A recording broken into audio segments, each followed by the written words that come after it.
ስለምጓጓ ናንሲ ግን መኖር አይፈልግም ነበር።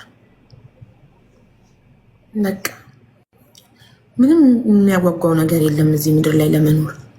ለዛ ነበር በቃ ተስፋ ቆርጦ በትዳሩ ደስተኛ አይደለም። ስለዚህ በቃ እንደዛ ካልሆነ ዶክተር ከልክሎት ግን የመጠጥ ሱሰኛ ነው ብለው ካሰቡ ሪሃብሊቴሽን ቤተሰቦቹ ሪሃብሊቴሽን ሴንተር ሱሰኞች የሚገቡበት አለ አይደለ? በግድ እንዳይጠጡ የሚደረጉበት ከውስጣቸው ከደማቸው እስኪወጣ ድረስ የሚታሰሩበት ታስረው አልጋ ላይ እንደዚህ ይታሰራሉ። እጅና እጃቸው እራሳቸው እንዳይጎዱ ምናምን። እሱ ለድራግ ነው መሰለኝ ለመጠጥ አይመስለኝም። ግን ሱሰኛ አልነበረም እኮ። እኔም ሳስበው ሱሰኛ አይመስለኝም። እንደዛ ሱሰኛ ሰው እኮ እንደዛ አክቲቭ አይሆንም። እንደሱ ሳቂታ ተጫዋች አይሆንም።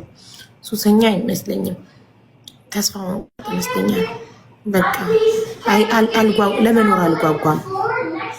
ደከመው፣ ሰለቸው፣ ህይወት አስጠላው። ህይወት ምንም የሚያጓጓ ነገር አልነበረም። በትዳሩ ደስተኛ አይደለም። ህይወት ልፋት ብቻ ሆነችበት። እየሰራ ብሩን ወደ አሜሪካ መላክ ምንም አስጠላው። ማረፍ ፈለገ፣ አረፈ።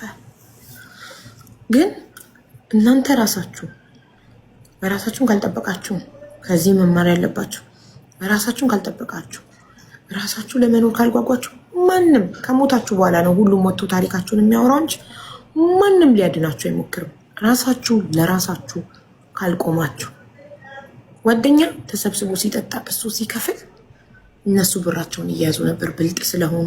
ዩሲ እሱ ብሩን ጨረሰ፣ ህይወቱንም ጨረሰ። ስለዚህ እናንተ ብልጥ መሆኑ ያገኛል።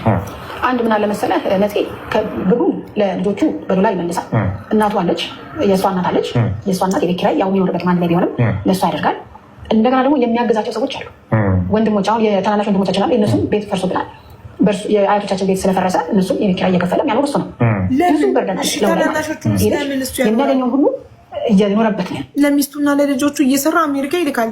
ታናናሾቻችን ቤት በርሶባቸዋል፣ ለእነሱ የቤት ኪራይ እየከፈለ የሚያኖረው እሱ ነው። እና በቁሙ እያለ ያም ይህም ሲበዘብዘው ኖሮ ይሄ ሰውዬ እንደ ፍምስናው 5 ሳይኖረው መኪናው ተበላሽቶበት ማሰሪያ አጥቶ ቆሞ መኪናው እንዴ!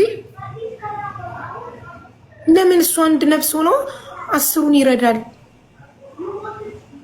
አሁን እሱ ሞተ። ከዛ እሱ ስለሞተ ከዚህ በኋላ የቤት ኪራይ የሚከፍልልን ወንድማችን ሞቷልና ራሳችንን እናጥፋ ልትሉ ነው? በቃ የቤት ኪራይ የሚከፍል አካል ሞቷል፣ ስለዚህ እኛ የምንሞት ወይስ ሰርታችሁ መክፈል ልትጀምሩ ነው?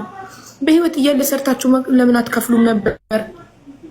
ለምን ሁሉም ፕሬሸር እሱ ላይ፣ ሁሉም ጫና እሱ ላይ ለምን ይሆን ነበር? እየኖረበትም ሰውም እያኖረበት ነው ያለው ነበር። ስለዚህ እንዴት ይኖራል? ከዛ ወደዚህ ነው እንጂ ከዚህ ወደዛ ሲመነዘር በጣም ብዙ ነው የሚሆነው። የዛን ቀን ታስታውስ እንደሆነ ቀብሩ ላይ ይሄኔ እኮ ታግሶ የቀጠሩ ነበረን እያለ ሲያወራ ሰምቼዋለሁ። ዛሬ 5 ሰዓት ላይ ስለዚህ